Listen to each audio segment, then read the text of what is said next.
Cape Town Mayor Jordan Hill-Lewis and the city's MMC for Safety and Security JP Smith conducted a joint law enforcement operation in Parklands this week, targeting what officials described as a pattern of luxury vehicles being driven without valid registrations, with false registration details, and in some cases by individuals with no legal right to be in South Africa. Video posted by JP Smith on his verified social media account shows City of Cape Town law enforcement and K9 units conducting the operation at night in Parklands, a suburb that has become home to a significant number of foreign nationals, predominantly Nigerian nationals, many of whom present themselves publicly as crypto and forex traders. During the operation, a brand new silver Mercedes-Benz GLE, valued at approximately 2.6 million rands, was found to be registered as a white BMW, a different vehicle entirely. The car was impounded for further criminal investigation. In another incident, a person found in possession of a luxury vehicle was confirmed to have no valid documentation to be in South Africa. When asked how they funded their lifestyle and the purchase of a multi-million rand vehicle, the individual identified themselves as a crypto trader. Hill-Lewis noted pointedly that every person found driving these unlicensed luxury vehicles seems to describe themselves as a crypto trader, and asked the obvious question about where the money actually comes from. The operation has exposed a documented and long-standing pattern in Cape Town. Nigerian nationals in particular have been linked in multiple confirmed cases to luxury vehicles registered in other people's names, vehicles registered under a different color or model than the actual car, fraudulently forged documentation for vehicles, and the use of other people's identities to acquire assets. These are not isolated incidents.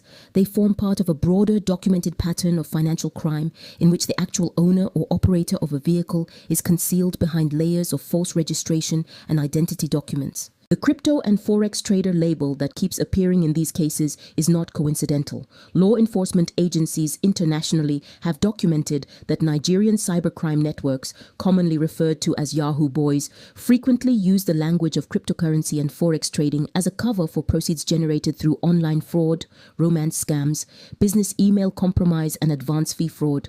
South Africa's Financial Intelligence Center has documented how illicit funds from cybercrime are laundered through luxury vehicles, property purchases, and lifestyle spending in ways that are designed to look like legitimate trading income. The Financial Intelligence Center Act requires dealers in motor vehicles, estate agents, and other high-value goods sellers to verify the source of funds when purchases are made in cash, a requirement that appears to have been consistently ignored or inadequately enforced in Cape Town's luxury vehicle market for years. A 2.6 million rand vehicle purchased in cash by a person on a student visa with no verifiable income is a money laundering red flag, and it has apparently been waved in plain sight in Parklands for years before anyone in authority decided to ask questions. The mayor acknowledged what amounts to a significant admission, that what happened in Parklands represents a failure of crime intelligence. He said the city intends to build a Cape Town Metro Police Detectives Unit specifically to investigate financial crimes of this nature independently, arguing that South Africa's national crime intelligence capacity has not been adequate to address what is happening on the ground in Cape Town.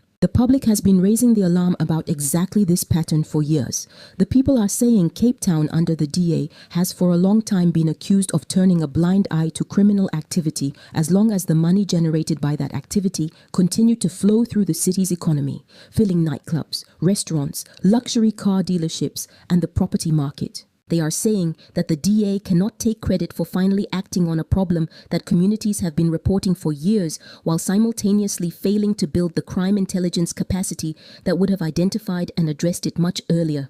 Cape Town has long been described online as a safe haven for foreign nationals with unexplained wealth precisely because the city's law enforcement was seen as inadequate or disinterested when the person in question was spending money rather than causing visible disruption.